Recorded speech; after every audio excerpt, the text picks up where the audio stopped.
बहुत पुरानी बात है। एक जंगल में दो गहरे मित्र रहते थे। उनमें एक था गीदड़ और दूसरा था ऊंट।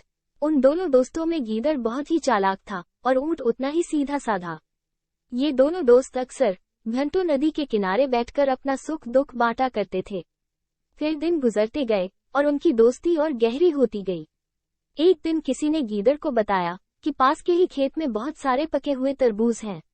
ये सुनते ही गीदड़ के मुंह में पानी आ गया, लेकिन बदकिस्मती से वो खेत नदी के पार था।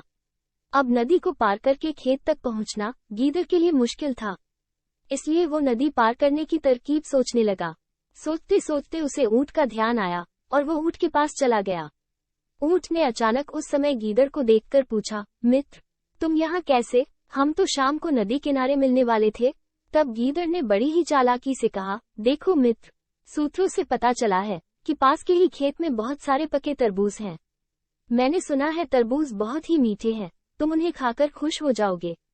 इसलिए मैं शीघ्र तुम्हें बताने चला आया। ऊंट को तरबूज काफी पसंद था।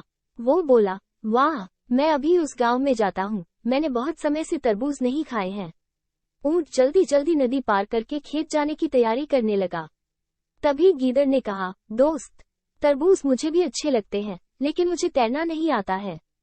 फिर भी कोई बात नहीं, तुम तरबूज खा लोगे तो मुझे लगेगा कि मैंने भी खा लिए। तभी ऊंट बोला, तुम चिंता मत करो मित्र, मैं तुम्हें अपनी पीठ पर बैठाकर नदी पार करवाऊंगा, फिर साथ में मिलकर तरबूज खाएंगे। ऊंट ने जैसा कहा था वैसा ही किया। खेत में पहुंचकर गीदड़ ने मन भरकर तरबूज खाए और खुश हो गया। वो इतना खुश था कि खुशी के मारे जोर जोर से आवाजें निकालने लगा। तभी ऊंट ने उसे रोकते हुए कहा, तुम शोर मत मचाओ, गांव वाले आ जाएंगे। लेकिन वो माना ही नहीं और गीदड़ की आवाज सुनकर किसान डंडे लेकर खेत के पास आ गए। गीदड़ चालाक था, इसलिए जल्दी से पेड़ों के पीछे छुप गया। लेकिन ऊंट का शरीर बड़ा था, इसलिए वो छुप नहीं पाया और किसानों ने गुस्से के मारे उसकी बहुत पिटाई कर दी। किसी तरह अपनी जान बचाते हुए ऊंट खेत के बाहर निकला। तभी पेड़ के पीछे छुपा गीदड़ बाहर आ गया।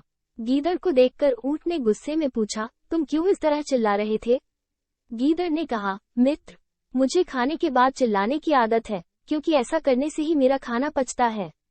इस जवाब को सुनकर ऊंट को और गुस्सा आ गया, लेकिन फिर भी वो चुपचाप नदी की ओर बढ़ने लगा। नदी के पास पहुंचकर उसने अपनी पीठ पर गीदड़ को बैठा लिया और नदी पार करने लगा।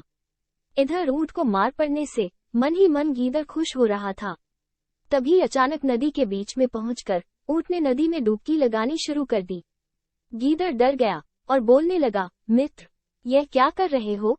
फिर गुस्से में ऊंट ने कहा, मुझे कुछ खाने के बाद उस खाना को हजम करने के लिए नदी में डुबकी मारनी पड़ती है। गीदड़ को समझ में आ गया कि ऊंट उसके किए का बदला ले रहा है। तब बहुत मुश्किल से गीदड़ पानी से अपनी जान बचाकर नदी किनारे पहुंचा।